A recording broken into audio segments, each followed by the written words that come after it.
I never thought I'd dread waking up, but here I am, eyes squeezed shut, praying that when I open them, I'll see something, anything different. My name's Marcus Thomas, I'm 32 years old, and I'm trapped in a nightmare that I can't escape. It started like any other day. I remember it perfectly, every little detail. The smell of coffee brewing downstairs, the sound of Aisha humming in the kitchen, the warmth of the sunlight streaming through the bedroom window. I sat up, stretching, and glanced at the clock. 7:15 a.m., right on schedule. I padded downstairs, following the scent of breakfast. Aisha stood at the stove, her back to me, swaying slightly as she flipped pancakes.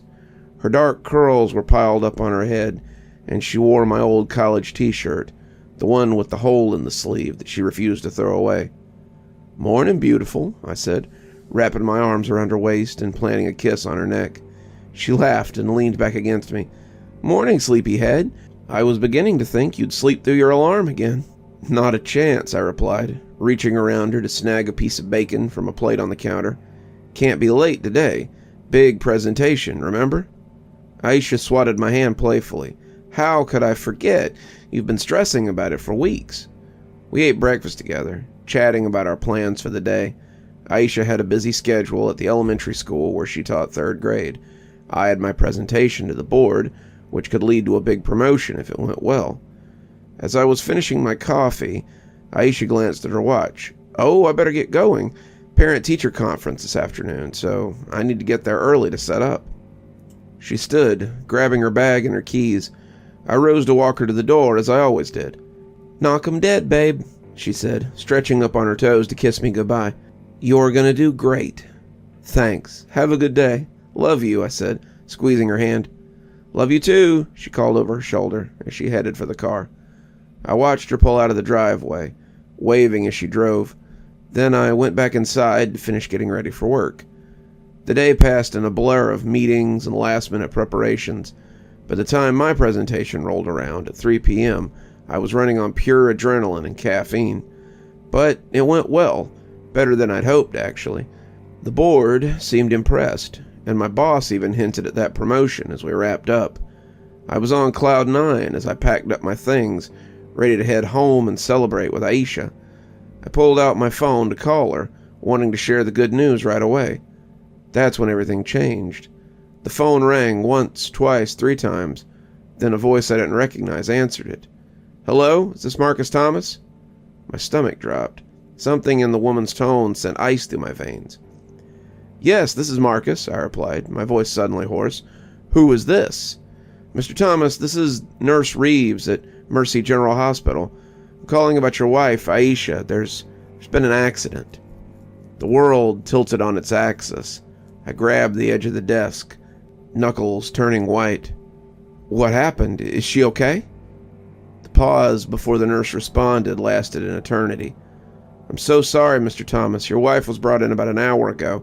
There was a multi-car pileup on the highway.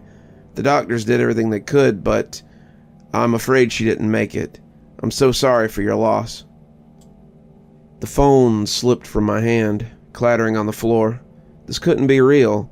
It had to be a mistake. I'd just seen Aisha this morning. We made plans for dinner. She was fine. She had to be fine. The next few hours passed in a haze. Somehow, I made it to the hospital. I remember the harsh fluorescent lights, the antiseptic smell, the pitying looks from the staff, and then seeing her lying there so still, so unlike the vibrant woman I'd kissed goodbye this morning.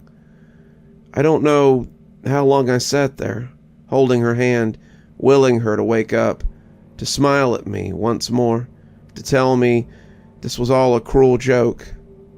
But she didn't. Eventually, a gentle-voiced doctor came to take me away, to discuss arrangements I couldn't begin to comprehend. I don't remember driving home. I don't remember climbing the stairs to our bedroom. Our bed, where Alicia would never sleep again. I just remember collapsing onto the mattress, still in my suit, and praying that when I woke up, this would all be a terrible dream. Sleep came, eventually. a blessed escape from the crushing weight of grief. And then I opened my eyes. The smell of coffee drifted from downstairs, sunlight streaming through the bedroom window. For one blissful moment, I thought my prayers had been answered. Then I heard it, Alicia humming from the kitchen. I sat bolt upright, heart pounding, the clock on the nightstand reading 7:15 a.m. Impossible. I scrambled out of bed, nearly falling in my haste to get downstairs, and there she was, Alicia, alive and well, standing at the stove in my old college t-shirt, flipping pancakes. "Morning, sleepyhead," she said, glancing over her shoulder at me. "I was beginning to think you'd sleep through your alarm." I couldn't speak, couldn't breathe. This was impossible. "Marcus?" Alicia's smile faded, replaced by concern. "Are you okay? You look like you've seen a ghost." I crossed the kitchen in 2 slides, pulling her into my arms so tightly that she let out a surprised oof. "Whoa, what's gotten into you?" she laughed, returning the hug. "Bad dream," I managed to choke out, burying my face in her hair, breathing in her familiar scent. Really, really bad dream. Alicia pulled back, cupping my face in her hands. "Well, you're awake now. Everything's fine, okay?" I nodded, not trusting myself to speak, because suddenly I remembered I'd lived this before. Yesterday morning. The morning Alicia died. As we ate our breakfast, my mind raced. Had it all been a dream? Some kind of stress-induced hallucination? It had felt so real, so visceral, but here was Alicia, alive and well, talking about her parent-teacher conference as if nothing had happened. I tried to shake it off, the lingering dread, as Alicia gathered her things to leave, but as she reached for her car keys, panic seized me. "Wait, don't drive today, please," I blurted out, grabbing her wrist. She frowned. "What? Why not?" I scrambled for an explanation that wouldn't make me sound insane. "I have a bad feeling. Can you carpool with someone, or could I drive you?" "Marcus, I can't just change my plans at the last minute. I need my car for errands after work, remember?" She studied my face, worry creasing my brow. "Are you okay? That must have been some nightmare." I forced a smile, trying to appear calm. "Yeah, sorry. I'm fine. Just be careful. I love you."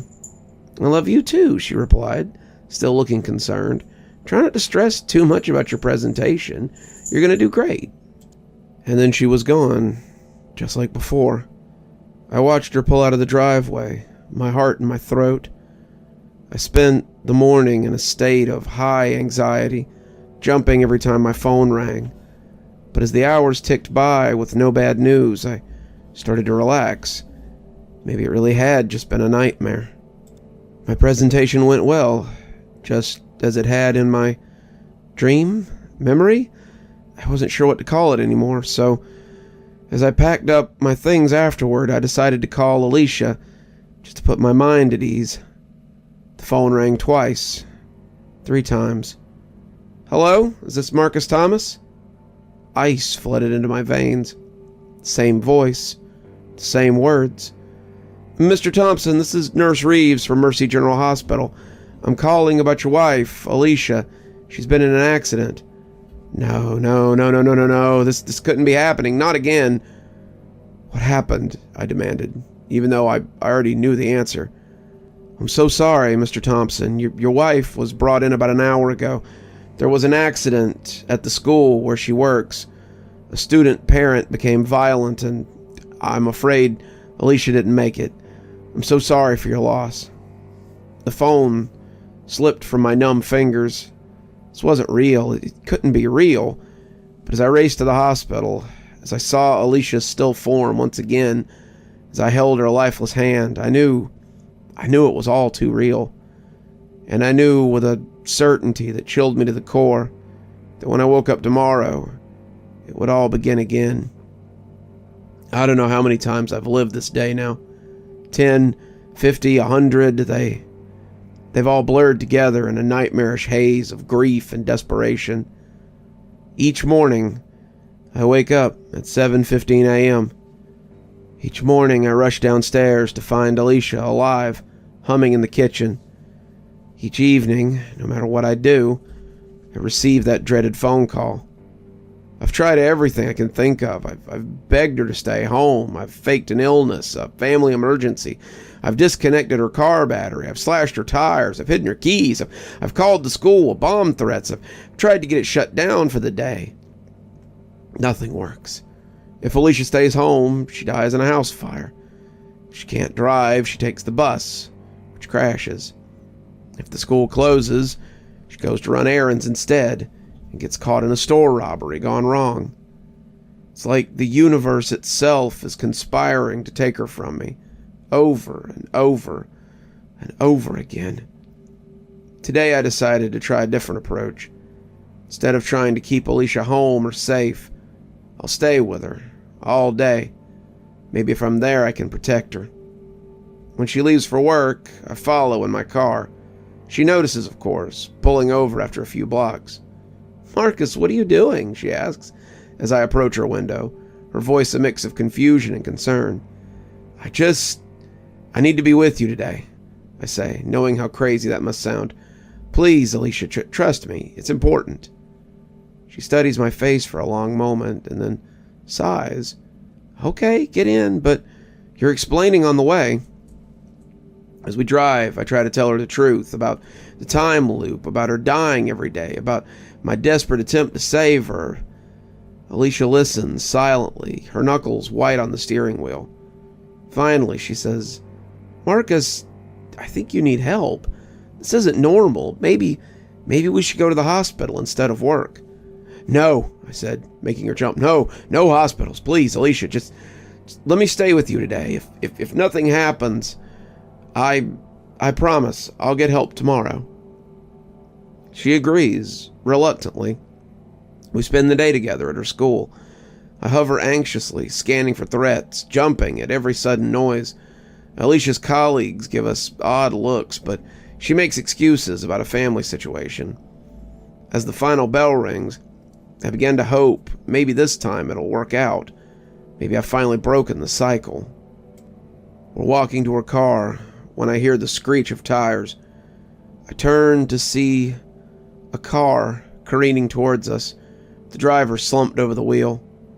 Time slows. I reach for her, trying to pull Alicia out of the way, but I'm too slow. Always too slow.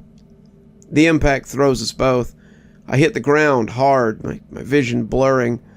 When it clears, I see her lying motionless a few feet away, a growing pool of blood beneath her. "No," I whisper, crawling towards her. No, not again, please, not again." But it's too late. By the time the ambulance arrives, she's gone. I'm left once more with the certainty that tomorrow it'll begin again. The next day, I don't even get out of bed. What's the point? Nothing I do makes a difference. Alicia always dies, and I'm left alone with the grief. I hear her calling from downstairs, concern in her voice, but I can't face her. I can't watch her die again. Eventually, she comes up to check on me. "Marcus, are you okay?" I roll over, burying my face in the pillow. "Go away, Alicia, please." The bed dips as she sits beside me, her hands gentle on my back. "What's wrong? Talk to me. You wouldn't believe me if I told you. Try me." So I do. I tell her everything, my voice muffled by the pillow, about the time loop, about watching her die over and over, about the failed attempts to save her. When I finish, silence stretches between us. Then Alicia speaks, her voice trembling slightly. "I don't understand what's happening, Marcus, but I believe that you believe it. And I'm here. Whatever this is, we'll face it together." I roll over, meeting her eyes. The love and concern I see there breaks something inside me. I pull her into my arms, holding her tight as sobs rack my body. We spend the day at home, talking, crying, trying to make sense of the impossible situation. As evening approaches, I grow increasingly anxious. "Maybe it'll be different this time," she says, squeezing my hand. "Maybe staying home was the answer." I want to believe her, but as the clock ticks towards the dreaded hour, a sense of the inevitable settles over me. At 4:17, exactly when the call usually comes in, there's a knock on the door instead. Alicia moves to answer it, but I hold her back. "No, let me." I open the door to find two solemn-faced police officers. "Mr. Thompson, I'm afraid we have some bad news. There's been an accident." I don't hear them, because behind them on the street I see a familiar figure, a man in a dark suit watching us. As our eyes meet, he smiles, a cold, cruel expression that chills me to the core. Then he turns and walks away, vanishing into thin air. I slam the door shut, my mind reeling. Who was that? What did it mean? But there's no time to ponder, because Alicia's on the floor, clutching her chest, gasping for air. Heart attack. That's what the paramedics say when they arrive. Nothing anyone could have done. As I watch them take Alicia's body away, that strange man's smile haunts me. For the first time, I wonder if there's more to this nightmare than I realize. The next morning, I wake up with a new determination. If I can't save Alicia, and God, it kills me to even think that, maybe I can at least find out why this is happening. I go through the motions of the morning, hugging Alicia tightly before she leaves. Then I set out to find the man in the suit. I drive around town, watching for him. Hours pass with no sign. As 4:17 approaches, I find myself near the park where Alicia and I had our first date. There he is, sitting on a bench, feeding pigeons. I approach cautiously, my heart pounding. "Who are you?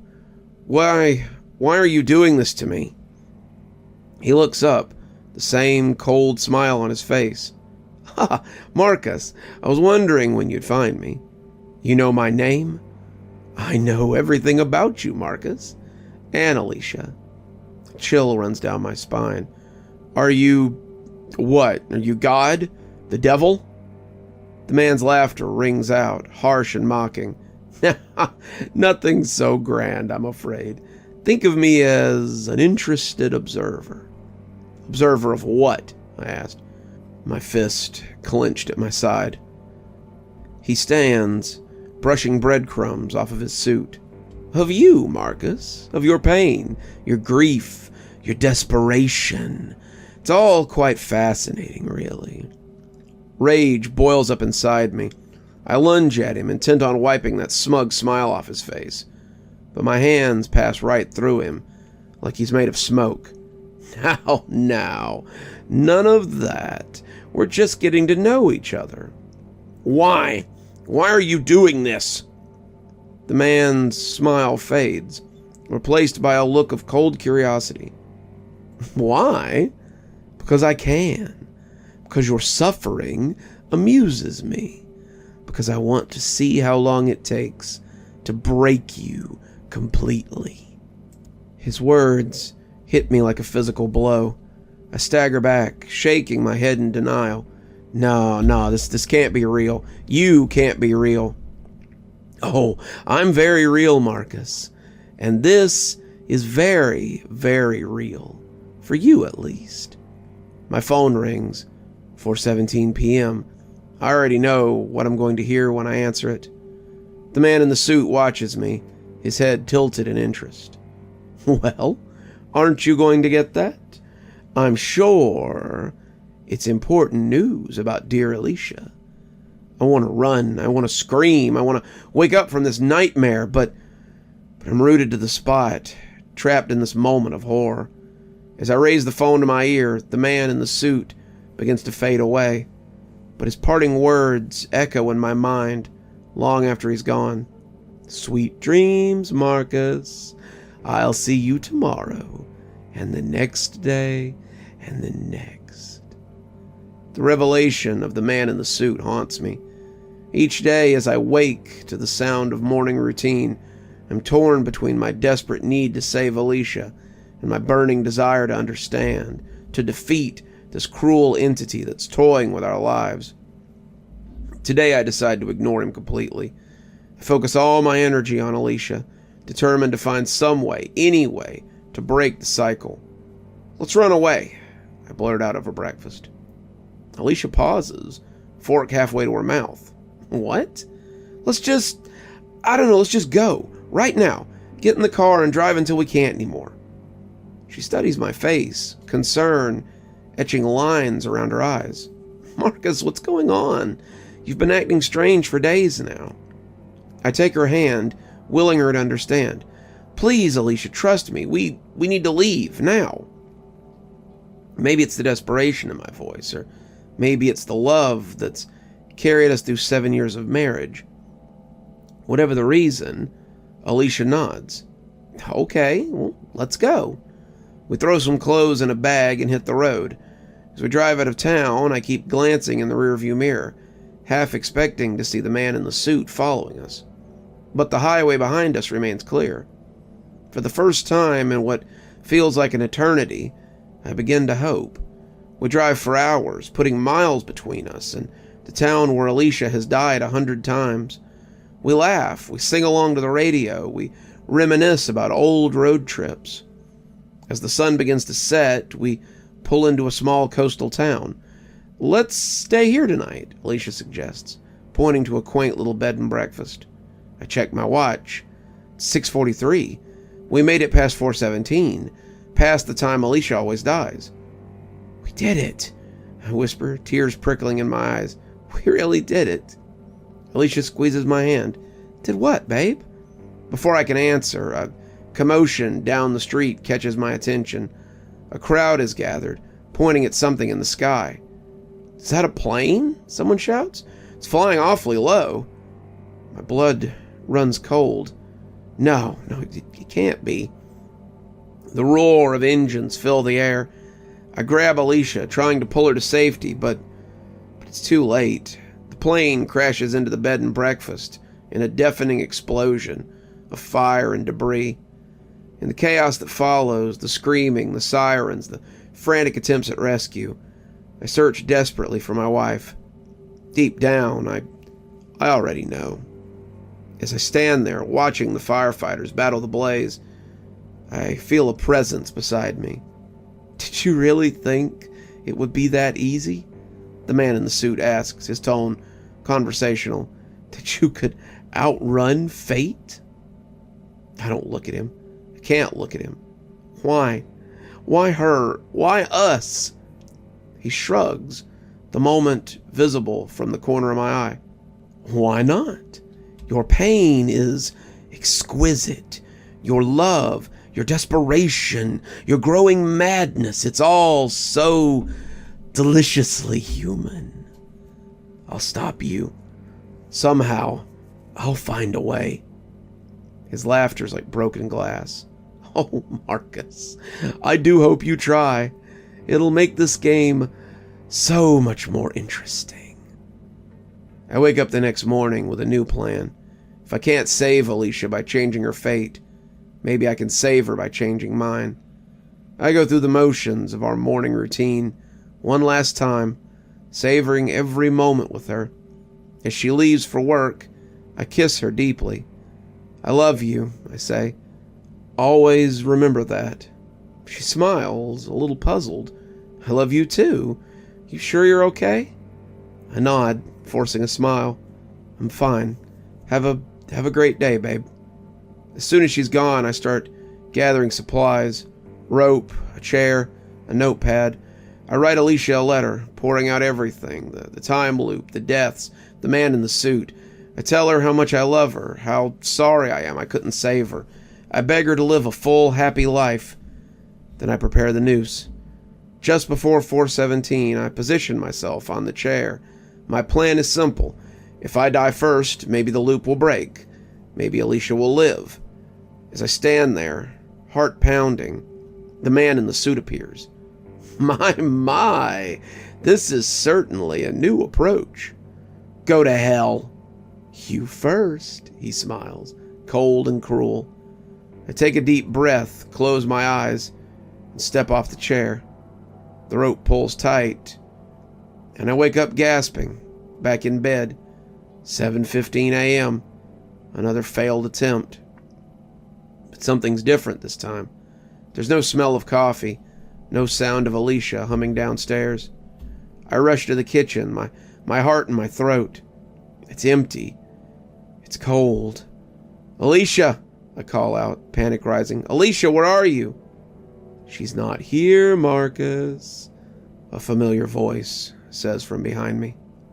I whirl to find the man in the suit lounging in my armchair, looking utterly at ease. What did you do? Where is she? He examines his nails, the picture of casual indifference. I didn't do anything. You did. What are you talking about? He sighs as if explaining to a particularly slow child. You changed the rules, Marcus. You died first. So now, she never existed. The world spins around me. I grab the counter to keep from falling. No, bring her back, please.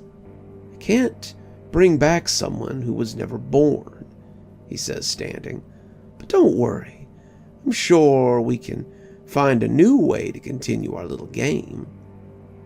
As the truth of what I'd done sinks in, I slid to the floor, a scream of anguish tearing up my throat. The man in the suit watches, a small, satisfied smile on his face. Well, shall we begin again? He asks, straightening his jacket. The world fades to black, and I brace myself for whatever fresh hell awaits. Because now I know the truth.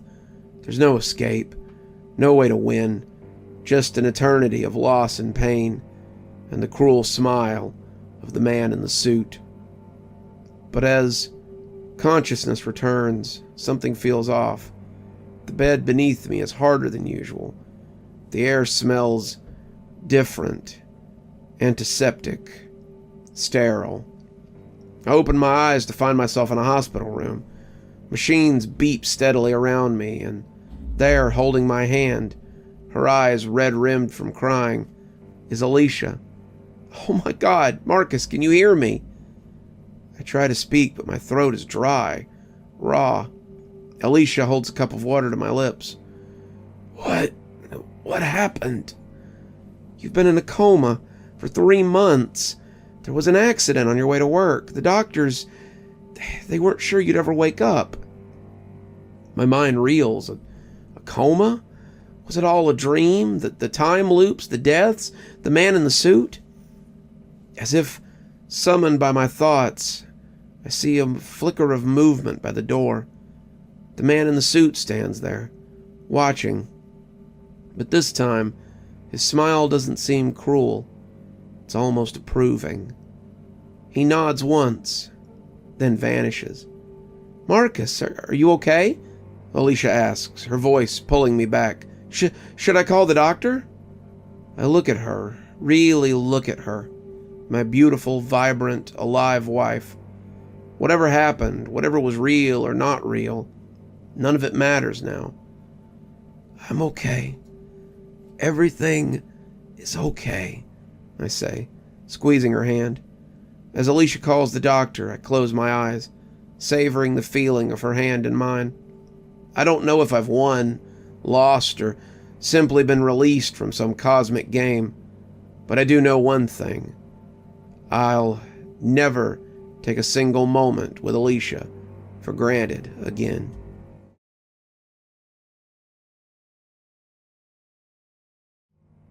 The town of Ingleswood was in the middle of nowhere, according to the map. I'd never heard of it before. Neither had any of my friends when I asked them before leaving. Even more strange was receiving a correspondence from a relation I hadn't spoken to since I was a young child. It had come out of nowhere, a letter proclaiming my great-uncle to be dead, and informing me that I had inherited a slaughterhouse in a town I had never heard of. A slaughterhouse of all things. I might have thought it was a prank, had there not been a rusted metal key included in the letter. Somehow, part of me knew the key was real, and that it belonged to the slaughterhouse my great uncle had once owned. The ownership had been passed on to me, for reasons as of yet unknown, and I would have to drive up there in order to settle the inheritance. Which is why I was currently driving down a long serpentine road through a dense cluster of trees.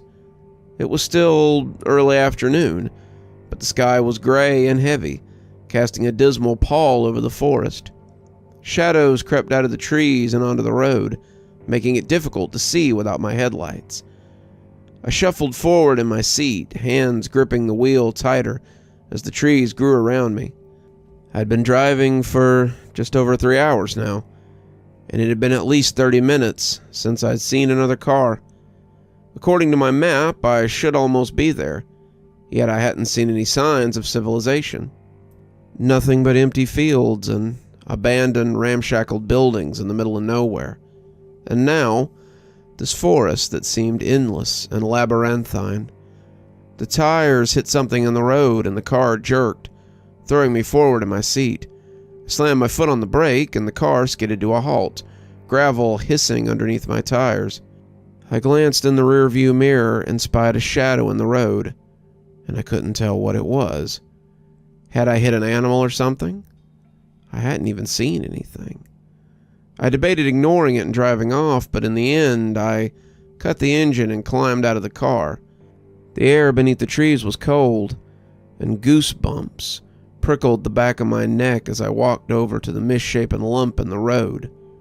The smell hit me first, the smell of old rotten blood. It was an animal carcass, a rabbit maybe, or something.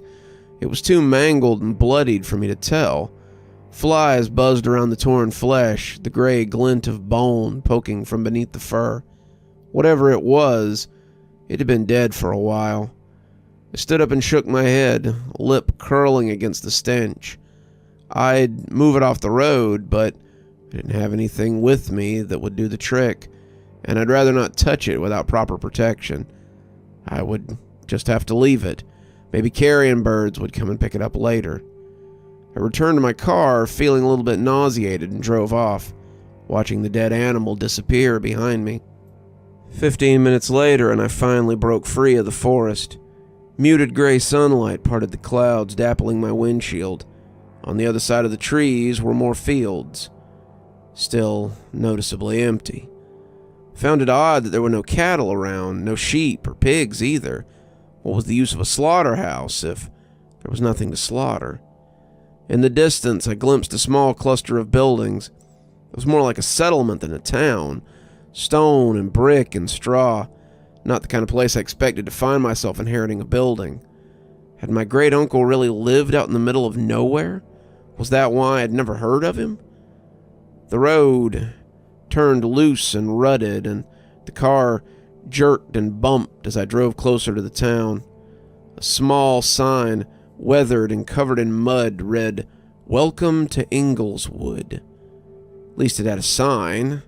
The place wasn't a made-up town after all, I guessed. I pulled the car to a stop at the side of the road and pulled out my map again. The letter had contained specific coordinates to the slaughterhouse, which, according to the map, was a little distance away from the town itself, on the very border. If I followed the road for a couple more miles and then took a left, I would arrive at the house. A flutter of nervous energy tightened my stomach. Didn't really know what to expect when I got there, and what I was going to do about the situation. The only reason I'd driven down here was to get a better understanding of things, assess the area, try to figure out what to do. Should I just sell the slaughterhouse, or should I move here? The latter option didn't sound particularly appealing after getting a glimpse of the area, but wouldn't know until I had a proper look around, I guess. I followed the loose gravel road for a little while longer before spotting a turnoff to the left. The remains of a broken stone wall lined the path, and I spotted another sign that was too rusted to read. Signaled to turn, even though there was no other car in the area. I followed the path through the sheltered wooden area until I reached a small house. It was more of a cottage, really, with white brick and a thatched roof. The place had an air of dilapidation about it, as though nobody had lived here for quite some time. Considering my great-uncle had passed recently, I knew that wasn't true. Beside the house was a large freestanding shed. A rusted padlock was chained around the door, and I knew without a doubt that the key I'd been given was the key to the shed. Did that mean the shed was the slaughterhouse? I parked the car on the grass and climbed out. The air out here was fresh and pleasant, a nice change from the city, though beneath the fragrance of nature I could smell something else, something darker, richer, old blood and rust and butchered meat. I threw a brief glance at my surroundings. My gaze skimmed past the trees and the field and the faint curl of smoke blotting the distant sky. I couldn't hear anything beyond the wind.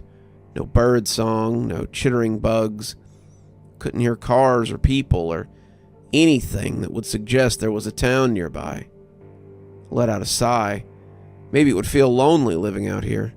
I was used to the city, after all. I grabbed my rucksack from the truck and fished out the letter and the key I'd been given. No key to the house, which was odd. I'd phoned my great-uncle's executor before driving out here, but apparently all material belongings were still inside the house, and the shed key was the only thing that had been passed on to me directly. I walked up to the cottage door and tried the handle. Locked, unsurprisingly. If I couldn't figure out a way to get inside, I'd call the damn locksmith out here, which could take hours. Muttering in frustration, I began rooting around the rocks and broken plant pots sitting outside the cottage. Whatever plants had once resided there were now withered and shriveled, their roots black and gnarled as they poked through the soil. I turned one of the empty pots over and grinned when my eyes caught a glint of silver. I hadn't really gotten my hopes up, so finding the key immediately lifted my spirits. At least now I could get inside the house. Leaving the slaughterhouse locked for now, I headed inside the cottage. The air was stale and heavy with dust, and my eyes immediately started to water. How long had it been since anyone had opened that door? I wasn't familiar with the circumstances of my great-uncle's death, so I wasn't sure if he'd spent his last moments in the house or not. That thought made me shudder, as my nose picked up the smell of damp and mold. Apart from some minimal furnishings, the house was mostly bare. I didn't know what kind of man my great-uncle had been, but apparently he didn't like clutter, and very rarely dusted. I ran a finger over the sideboard in the hallway and grimaced as a thick layer of dust clung to my skin. If I did decide to stay here, I was going to take a lot of work to get this place up to standard. The longer I stayed here, the more I wanted to leave without looking around. But I couldn't ignore it forever. At some point, I had to assess the state of the slaughterhouse and make a decision about what to do. I went through each room, casting a cursory look over the furniture and testing the electricity and the water supply. Everything seemed to be running, which was a bonus. I'd already planned to stay the night here, so having hot water and lights would make it a lot easier. Upstairs, I paused on the landing and peered out the window. At the back of the house was a field of brown, uncut grass and some stilted shrubs. I could see the edges of the shed beside the cottage, the old wood stained and weathered. In the distance, I could see the cluster of houses that formed the village. As I was about to turn away, I glimpsed movement at the edge of the property, amongst the tree line. Someone stood between the trees, watching me. I couldn't get a good view of their face, but in the brief glance, it seemed gray and hollow, like wax. The figure darted away through the trees and disappeared. I frowned, the unease from earlier returning. Was it a villager? Shaking it off, I searched the upstairs room. Large master bedroom and bathroom, a linen cupboard, a smaller guest bedroom, and that was all that was here. Like downstairs, everything up here was old and run down, and covered in a thick layer of dust and mildew. I closed the bedroom door behind me and went back down into the kitchen, where I'd left my rucksack. The rusted key to the slaughterhouse sat on the table, just where I'd left it. Figured it was about time to see what I was dealing with next door. Grabbing the key, I left the house and went across to the shed. The metal of the padlock was ice cold against my fingertips as I inserted the key and twisted it. The lock fell away and the door edged open with a creak. Shadows spilling out across my feet. I peered into the darkness as I gripped the edge of the door and pulled it open further. The air inside smelled stale and old. The same undercurrent of old blood ran beneath the surface. Drawing in a deep breath, I pushed the rest of the way in and stepped inside, letting the dull afternoon light filter inside. The slaughterhouse was nothing like what I'd expected. Inside was nothing but an empty shed. The wood was damp and starting to rot, the ground full of old hay. There was no equipment that you'd expect in a slaughterhouse. No cold room to store meat. It was just an empty shed. Perhaps it wasn't a functioning slaughterhouse after all. Then why had it been called such in the inheritance? Something glinted in the sunlight, and I looked up. Several large metal hooks hung from the ceiling, the kind that you hung meat on. But what was the point when there was nowhere to prepare it? Unless I was missing something. This was a plain old shed with some leftover meat hooks still stuck to the ceiling. I raked a hand through my hair and sighed. Was it a waste coming all the way out here? I shook my head. Not a waste. I still had to figure out what to do with this place, now that it was legally mine. Leaving the slaughterhouse, I relocked it and pocketed the key before heading back into the house. It was getting on in the afternoon, and I was tired from driving all morning, so I decided to grab a bite to eat while considering my options. By the time evening had rolled around, I still hadn't made up my mind about the place. There wasn't much merit in staying here if the slaughterhouse couldn't actually be used, and I didn't particularly fancy being stuck in the middle of nowhere. I could sell it, but not as it was. It would take a bit of work to get it into decent shape and make it appealing to potential buyers. The final option was just leave it here to gather dust, but it seemed like a waste. I had debated heading to the village to see who lived there, but after spying the strange figure watching me from the trees, part of me had been reluctant to venture too far from the house. Maybe I'd walk down there in the morning. As dusk grew outside, shadows encroaching further into the cottage, and a chill crept into my bones, I turned on most of the lights and went around drawing the curtains to block out the night. I wasn't fond of sleeping in unfamiliar places, so I spread my sleeping bag on the floor of the downstairs sitting room instead of upstairs.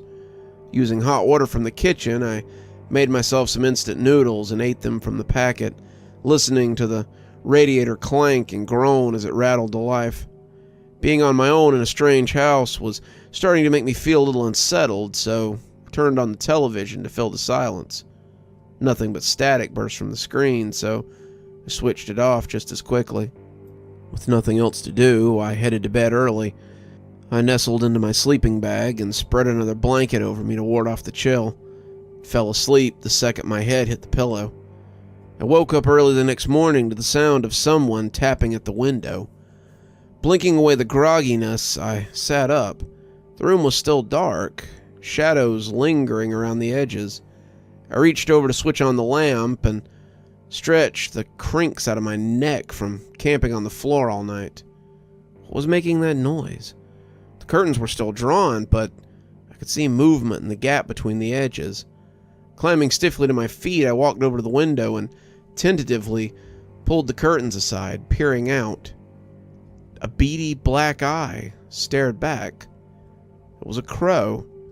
Ruffling its inky black feathers, it tapped its beak 3 more times against the glass before flying away. I watched it go, frowning. Dawn had yet to break, and the sky was still in the clutches of night. According to my watch, it wasn't even 5 a.m. yet. But I was awake now, so I dragged myself into the kitchen to get some instant coffee. I slept right through the night, but I remembered having strange dreams in the midst of it. Dreams about meat and fresh and bloodied meat hooks. No doubt because of the circumstances I'd found myself in.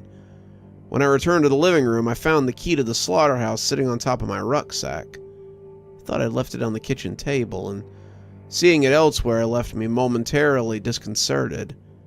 Had I moved it there? I must have. There was nobody else here but me. Maybe I'd slept less well than I thought. I didn't trust the pipes enough to have a hot shower, so I changed into a fresh pair of clothes and drank my coffee until the light grew outside. It was another damp, gray day, and the forest was as silent as it had been last night. Wherever that crow had flown off to wasn't anywhere close by. Once it was light enough to see by, I grabbed the key to the shed and went outside to investigate. I didn't really expect it to look any different, but maybe having had a full night's rest would give me a different kind of insight into what to do with this place. I unlocked the door, letting the padlock and chain fall to the ground with a heavy thump, and pulled it open. Inside was dim, and it took me a second for my eyes to adjust. As soon as I glanced inside, I froze, my heart lurching in my throat. The slaughterhouse was no longer empty. Thick slabs of dark meat hung from the rusted hooks, the air thick with the smell of fresh blood. What the hell? Where had it come from? Last night, there had been nothing in here. The shed had been locked, and as far as I was aware, the only key to open it was in my possession. How had this meat gotten in here? Who was responsible? I took a step inside, feeling perturbed and perplexed by the discovery. There was just under a dozen chunks of flesh, as lean and expertly cut, glistening red in the morning light. I wasn't familiar with meat in this form, so I couldn't tell you which animal it belonged to, but I could tell it had been prepared recently. All of a sudden, I felt unnerved and unsafe. What was going on here? This was supposed to be my property, yet someone had clearly been creeping around here last night, hauling slabs of meat into my shed. I didn't like the thought of that at all. As I tried to sift through my thoughts, I heard approaching footsteps from behind. My heart pulsed faster as I turned around, not sure what to expect. A group of about 20 people were approaching my property from the trees. The first thing I noticed was their gauntness. Like that mysterious figure I'd seen in the forest, their skin was pallid and their flesh sunken, their clothes hanging like rags off bony shoulders. They looked starved. "Meat," one of the strangers cried, their voices hoarse and brittle. "We have meat again." "We have meat again," someone echoed. "We are saved." "What?" I muttered, stumbling back in surprise as the group of people, presumably from the village, drew closer. "What's going on?" "You brought us meat. You saved us," the older villager in the front of the mob said, reaching out his hands in a thankful gesture. Before I could do or say anything, the villagers piled into the shed and began removing the meat from the hooks, slinging it over their shoulders with joyous cries. "Wait, what are you doing?" I blurted, aghast at their action. The man from before tottered up to me, his eyes sunken and his cheeks hollow. "Thank you. We're so happy the slaughterhouse has a new owner." He seemed about to turn away, so I quickly grabbed his arm, my fingers digging into his flesh. What is going on here? Where did this meat come from? A slow smile spread across the man's face, revealing pink, toothless gums. "You don't know? This place is cursed. See?" He pointed into the shed, and I followed his gaze. Fresh meat was starting to grow from the hook, materializing from air. The flesh grew and expanded until it was the same size as the others, and one of the villagers quickly removed it from the hook. I stared in bewildered silence, struggling to put the pieces together of what I was seeing. What was happening here? Where was the meat coming from? How could it just appear like this? I still don't understand, I finally uttered in a hoarse whisper. Felt like I was in the middle of a dream or a nightmare. The hooks give us flesh, the man said. But where does it come from? I said, shaking my head. This flesh that never stops growing on these hooks is the flesh of the slaughterhouse's owner. It is your flesh, the man explained, his dark eyes glistening in the dimness. Behind me, meat continued to grow from the hooks, and the villagers continued to harvest it. My flesh? I whispered, the words sticking in my throat. What do you mean? I looked down at myself. I was still intact. How could it be my flesh? It's a reproduction of your flesh. This flesh never rots, never goes bad. It is as alive as you are. The man still wasn't making any sense. How could it be my flesh? How was any of this possible? These villagers, this place, were crazy. The longer I stayed, the more danger I would be in. I had to leave as soon as possible. As if reading my thoughts, the man placed a hand on my arm, a warning look in his eye. There are conditions you must follow. However, he said, his voice a low rasp, if you ever leave this town, your bond to this place will be broken, and the flesh will start to rot. My mouth went bone dry, the ground feeling unsteady beneath my feet. You mean, he nodded, when the meat begins to rot, so do you. Your body will decay and eventually perish, and we, the ones who rely on your flesh, will starve. You have no choice but to stay here for the rest of your life and feed us with the flesh from your body. This is your duty, he said, tightening his old crooked fingers around my arm. There's no escape. You must accept your fate or wither away, just like the owner before you.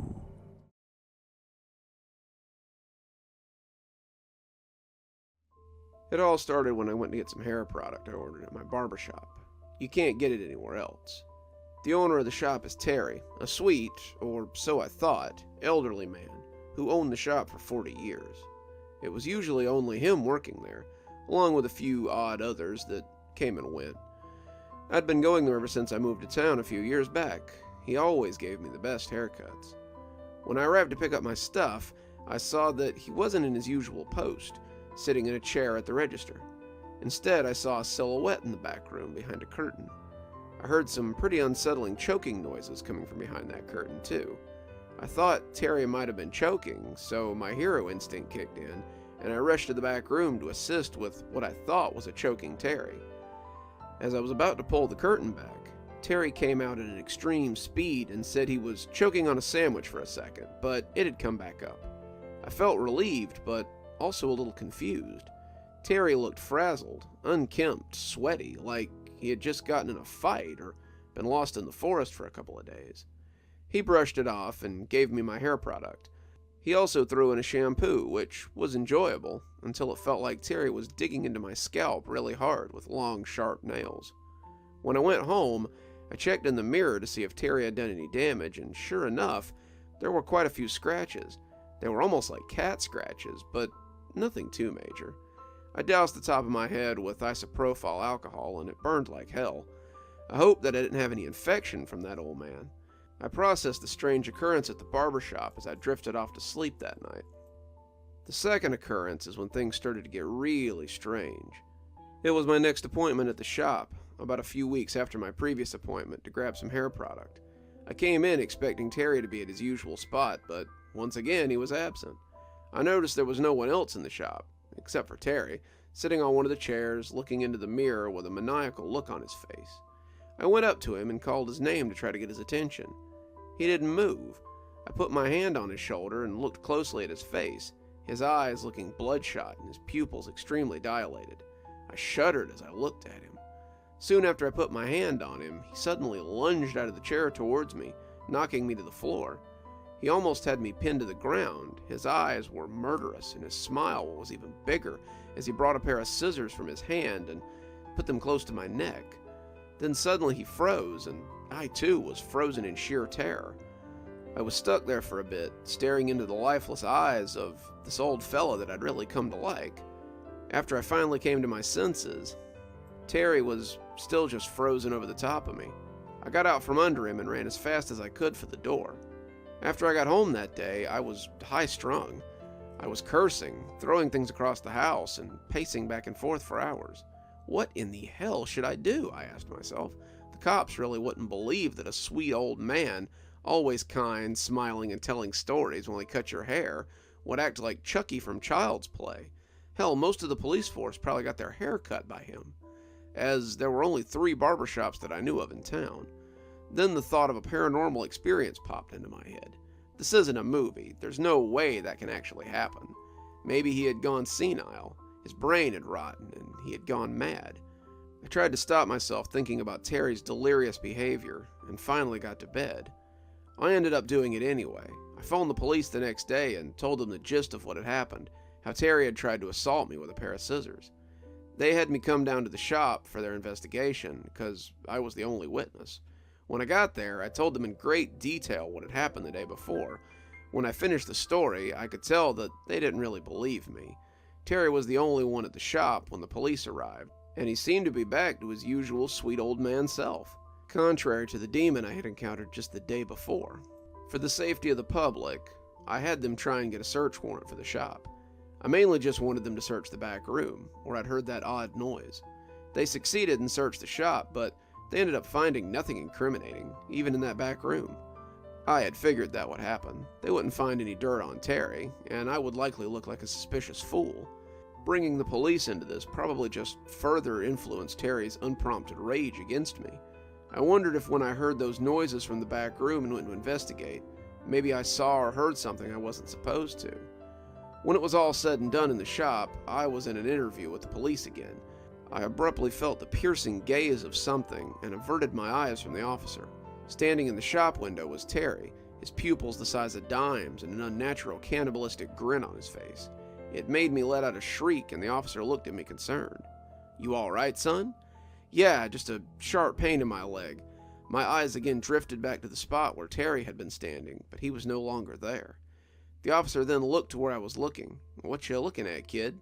"Nothing. I thought I saw a reflection or something, but it's not there anymore." I wrapped up the interview as quickly as possible, as I knew it was a waste of time. At that point, I knew that Terry wanted to settle this man-to-man. I was going to have to take matters into my own hands, it appeared. I went home and began planning, trying to build up the strength to go back to the barbershop from hell. When I was finally ready, I grabbed a camera for capturing evidence and a knife for self-protection. I didn't want to bring anything else as to remain a little inconspicuous. I went late at night, as I had the feeling that Terry knew I was coming. He would leave the door unlocked for me. I knew now that whatever Terry was, he sure wasn't human, or at least he wasn't anymore. When I arrived at the shop, my intuition proved correct. The door was indeed unlocked. As I entered, I suddenly wondered what had happened to that sweet old man who used to cut my hair. What had happened to him? Was he faking it all along, or had something done away with the kind old man I remembered? I quickly brushed the thought away when I saw the shop was pitch black, except for a faint, glimmering light coming from behind the curtain leading to the back room. I regretted not bringing a flashlight. The atmosphere was eerie, and it gave me the chills. I slowly walked to the red curtain, expecting something wicked on the other side. I cringed as I quickly pulled it aside, but there was nothing. The lone light source was coming from a few candles on a table, melted wax all over it. I began searching in the back area. It had a wooden floor with a couple of stalls, dirty rags and hair scattered all across the floor. After searching for a few minutes and finding nothing, I was starting to think about calling it quits, which, looking back now, I really should have done. I was on my way out when I suddenly heard a faint banging noise. As I went to investigate, I found that the noise was coming from the floor of one of the stalls. I kicked the dirty rags and hair covering the floor aside and lifted up a rug. Underneath it was a small trap door, cut to look flush with the floor. Wonder how the police didn't find that, I said, and snapped a picture. I lifted up the hatch to find a narrow, dark pit staring back at me, the only way down being a rickety ladder. As I descended the ladder, I realized it was taking quite a long time. I wondered how Terry, or whoever made this place, had managed to dig this pit so deep underground. As I continued thinking, I was interrupted by my feet hitting the ground. I turned around and was met with an almost pitch-black hallway, the only light being let in through the window of an industrial steel door at the end of the hall. As I made my way down the hall and reached the door, I braced myself, took a deep breath, and quickly entered, my soul freezing. It was like a butcher's shop. Dried blood covered the steel walls and the tile floor. There were 2 tables on either side of the room, covered in blood, hair, and gobbets of some animal. I started frantically taking pictures, trying to fight the sheer terror and shiver I was experiencing. After a few minutes, I heard the motor turn on. There was a conveyor belt system on the ceiling, like one of those you'd find in a dry cleaner. They were both moving. This alarmed me, and I put away the camera and drew my knife. After a short while, clothing began coming out of the conveyor system behind the wall. At first, they just looked like poorly made furs, but upon closer inspection, they were definitely not furs. They appeared dried with blood. The fur had been sewn into splotches, as you could see the hide underneath. I spotted a nipple on one of them and was revolted. That's when I realized that these coats were made not from animals, but from humans. The fur on the coats was human hair, and the hide was the skin from a torso. That's when I let out the shrillest scream I had probably ever made. I became frantic, and I was running to the exit. I slipped in a pool of fresh blood and dropped my knife. As I stumbled, trying to get myself back up, I heard the door that was on the other side of the room open, my scream probably alerting whatever was coming. When I thought my heart couldn't go any faster, I saw what was coming through that door. It looked like Terry, judging by the uniform it had on. It had a mask made of hair, with bloody teeth lining the mouth hole. It was armed with a pair of massive shears in one hand, and a straight razor in the other. We stood still and looked at each other for a second. I was freaking out at that point and was frozen in place. I wanted to leave as fast as I could, but my body just wouldn't move. Then the thing started sprinting towards me, and my adrenaline must have really kicked in, because I got up and ran faster than I had ever run in my life. I got to the other side of the steel door I came through and slammed it before the thing could get to it. I bolted down the hallway and started climbing the ladder, afraid it would break with the speed with which I was climbing. I could hear that thing breaking down the door that I had slammed in its face. Finally, I reached the top and threw down the hatch of the trapdoor. I moved a cabinet that was on one of the stalls to the top of the trapdoor and hopefully trapped whatever it was down there. I ran out of that shop in a dazed frenzy. I kept running until I reached home. I passed out that night, and the first thing I did when I woke up was call the police. I still sounded panicked then and could barely begin to explain what was going on. The police sounded confused, saying, "There's no barbershop in town that's owned by someone named Terry." I thought they were playing some sick joke, and I got furious with them. I convinced them to launch another investigation at that address, and they decided to meet me there. When I got there, my mouth was agape. There was no barbershop sign, nothing inside the shop, and certainly no Terry. The place looked like it had been abandoned for decades.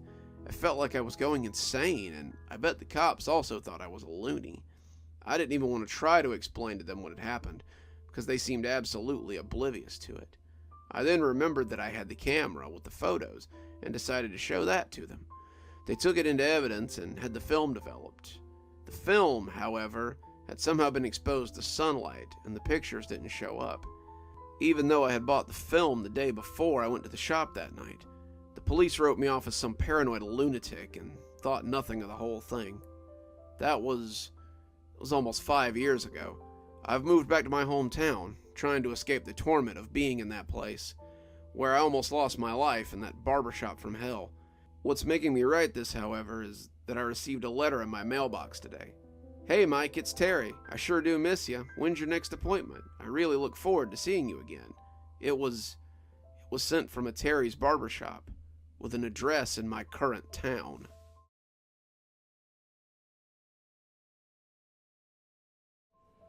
I'd worked there for 2 years, and loved it. There were all kinds of deals and discounts for employees, and we had a big popcorn machine like you see in the movie theaters, free for anyone who wanted a bag. We had a large, repeat customer base of regulars that always looked for recommendations, which we were thrilled to give. 2 of us would close up at the end of the night, with one typically being a guy. Yet somehow on that Sunday, it ended up being 2 girls. I was pretty tired from a bad night of sleep, and not feeling real great, so I was just trying to get to the end of the shift. My coworker Michelle's boyfriend came by about an hour before closing, and went through the aisles repeatedly, trying to kill time. Finally, I told her she could take off and I'd close up by myself. It was a Sunday, so we'd be closing at 8, which was half an hour away, and the store had been quiet all day, so I wasn't expecting a big rush. A few minutes after they left, I decided to start cleaning up, which meant going around and collecting the garbage bags from all the bins around the store. The store itself was huge, with dozens of 5-foot-high rows of VHS tapes and a large load-bearing pillar decorated with prop characters. There were TVs playing new releases of all kinds. As I walked out from behind the desk to start with the garbage bins, I heard the familiar ding sound come from the front door. It seemed we had a late customer. I went back behind the desk and put another VHS in the automatic tape rewinder. Those things were great. As the tape rewound, I tried to get a better look at who had come in, but they'd turned down the first aisle, horror, and the shelves and one of the large pillars blocked my view. I waited for them to move out from behind the pillar, but they stayed there.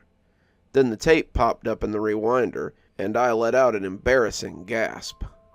I kind of winced at myself as I replaced the tape in the plastic sleeve.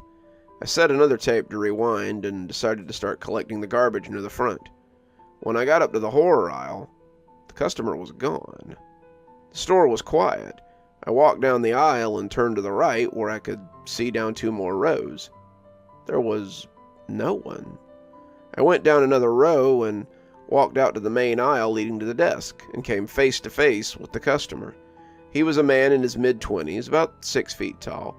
He had long jet black hair and was dressed all in black. He had on a dirty leather jacket and wore chains with pentagrams and goat skulls. The Satanist look wasn't exactly intimidating back then, as it kind of blended in with the punk crowd in the area. I couldn't tell which side this guy was on, but there was something behind his eyes that made me feel cold. He stared at me, long and hard. It was the most uncomfortable I'd ever been. Neither of us spoke, and for a moment, I thought he was going to rush me. Then the tape rewinder popped up and killed the tension. I let out a nervous laugh, and he smiled at me like he'd known me my whole life. "Good evening," he said, and walked past me. I croaked out, "You too," as I heard the front door open and close in that familiar jingle. I turned and saw the man outside, walking off towards his car at the far end of the parking lot. It was 7:45, so I decided to shut the store down early. The man left a lasting impression, and I called my boyfriend and told him to be there at 8 to pick me up. I locked the front door and felt a lot better. I picked up all the garbage and put it away. Then I went back to the front desk to empty the till, and that's when I saw something on the counter. It was a VHS tape in a plastic container. The man must have returned it. Only it wasn't one of ours. It had the same kind of clear plastic holder we used, but it didn't have a sleeve or a jacket from our store. The tape inside it had a sticker on it with a name written on it. It said, "Melissa." That's my name. The tape wasn't rewound. It was as far to the right as it could get, like it had been watched to the very end. My hands were shaking, but I managed to put the tape in the rewinder. It was an automatic reaction. I wasn't even sure I wanted to watch the tape. As it rewound, I argued with myself over what to do. I thought about not watching it, but knew it would eat away at me if I didn't. I thought about waiting for my boyfriend and watching it with him, but he was a hothead, and if it was something bad, I could see him going postal. I decided to watch it by myself in the back office. My finger had hovered over the play button, but eventually I pressed it. The tape started with static, then an image took over. It was a grainy handheld camera, held by someone in the driver's seat of a car that was moving. The holder of the camera was trying to keep it steady while they drove. After several seconds, the available hand turned the steering wheel, and I caught a glimpse of something out of the windshield that I recognized. It was the glowing sign above our store, South Coast Videos, in neon. I watched the car pull into the back end of the parking lot, right where the man had been going earlier. The camera pointed at the front entrance of the video store, and waited. A family car entered the parking lot.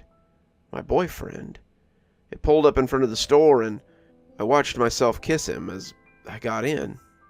The video cut to footage from a new day and another work drop-off, this time by my parents. It showed another and another, over a dozen cuts of me getting out of the car and going into the store. Then the video showed me coming out, going into whichever car was picking me up that night and driving off. In the video, I recognized the pants I was wearing from the previous day and realized I was watching footage from last night. I watched myself get into my parents' car and drive away. This time, the camera followed. The driver was tailing us, and it stuck with us all the way home. I watched my parents' car pull into our driveway. The camera focused on our house, number 42, and then cut to black.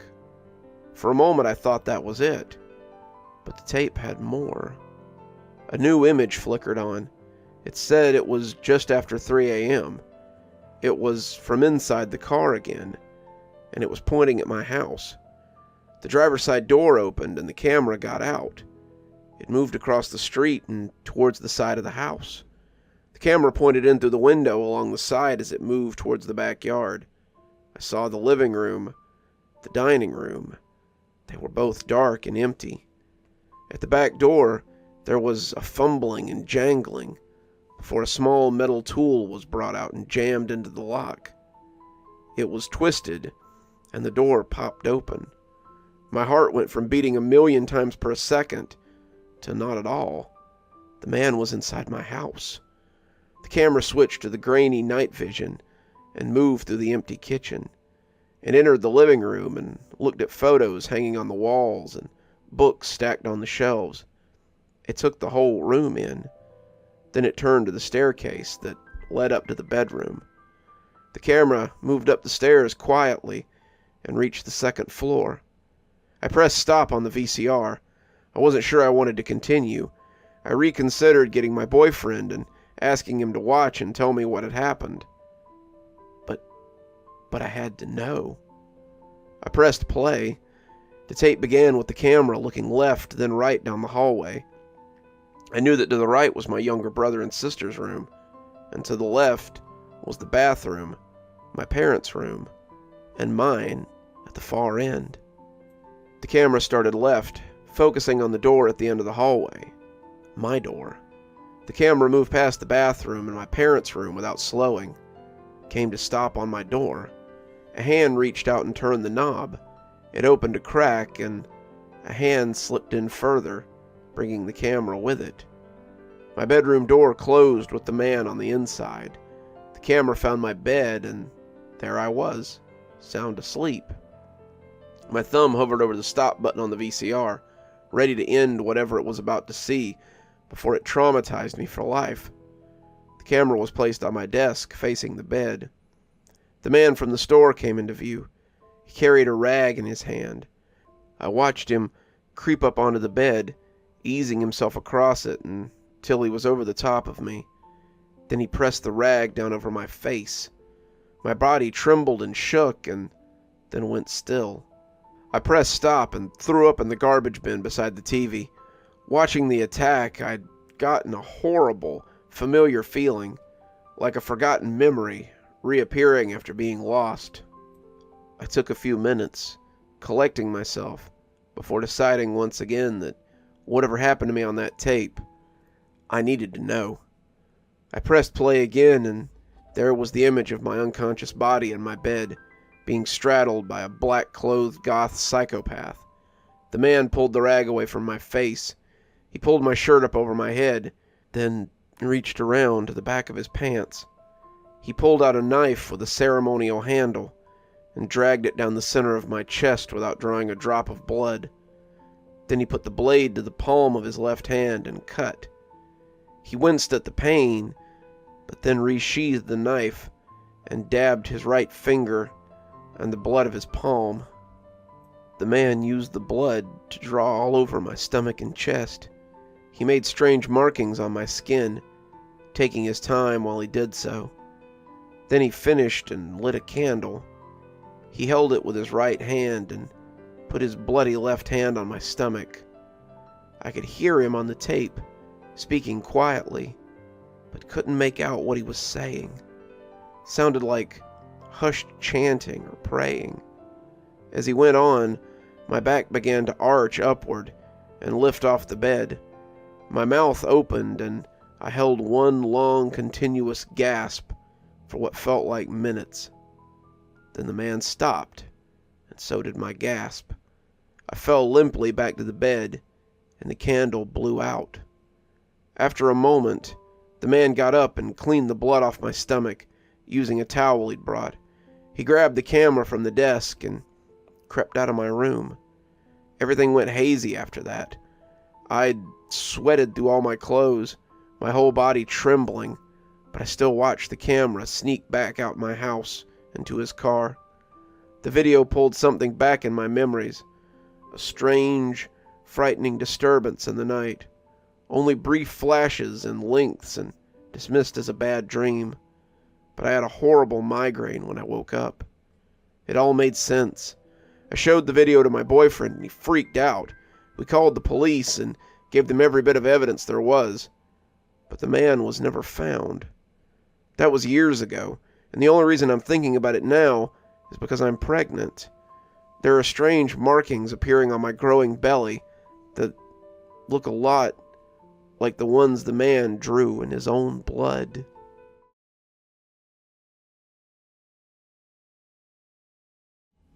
I was around 8 years old when I realized, as did my family, that I had a unique memory. Photographic, they called it. It's really nothing like a photograph, though. I always assumed everyone could recall their first day of preschool, the names of the kids they met only once at the arcade. But at 11 years old, my sister Cammie was chosen for a game show on the radio. Without hesitation, she chose me as a roommate to bring with. She could have chosen either of our parents, even our older brother Charlie, who was in college. She could have picked one of her friends, 8th graders like her, but she chose me. I remember sitting around the kitchen table, eating dinner, the pitch-black Midwestern winter night just outside the giant kitchen window behind my dad. He and my mom were totally supportive of the idea. He had offered even to drive us to the radio station. "I would have chosen you too, Bobby," my mom said, laughing. "You remember every weird fact ever." And it was true. I could close my eyes and see every house my parents had ever brought us to. I could draw the floor plan of them if I wanted to. My siblings would ask me to retell stories or movie plots on long car rides. But it wasn't until the radio show, and my sister choosing me as her person, that I knew I had something special. I can still remember going to bed that night after dinner, feeling excited. I finally fell asleep, pressed up against the wall that divided me from my sister's room, her voice through the vents above my bed, saying good night like she did every night. The smell of dust on the furnace, the sound of old creaking boards directly above me in the attic. It was the last night I was happy to have my amazing memory. To this day, I wish I could forget what happened next. I wish I could tell you we won the game show. I wish I could tell you with incredible detail what it was like at the studio. Maybe then, when I close my eyes, that's what I would see, not the black, whipping night blurring past me as I ran. I would feel the rush of anticipation and my sister's hand squeezing mine, instead of cold, wet gravel scraping my cheeks and palms when I tried to crawl away on 2 sprained ankles. I would hear the producers cue the canned audience laughter, not the frantic, desperate flapping of leather wings as they neared. Maybe I would have won a t-shirt that still sits in my dresser. Maybe my sister would have won the $1,000 prize. Maybe I would sleep with my door unlocked. I'll never know. What I do know, without a shadow of a doubt, is that I would not have survived any of this if my family hadn't believed me.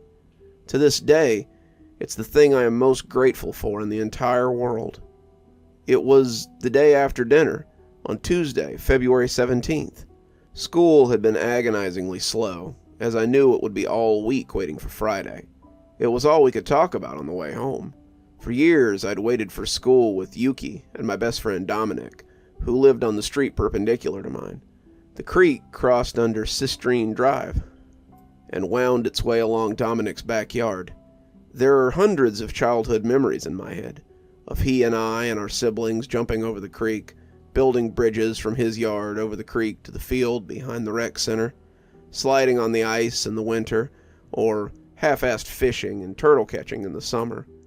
I always envied my friends who could walk right from their backyard and into the little winding creek. It was cold, but it hadn't snowed in a few weeks.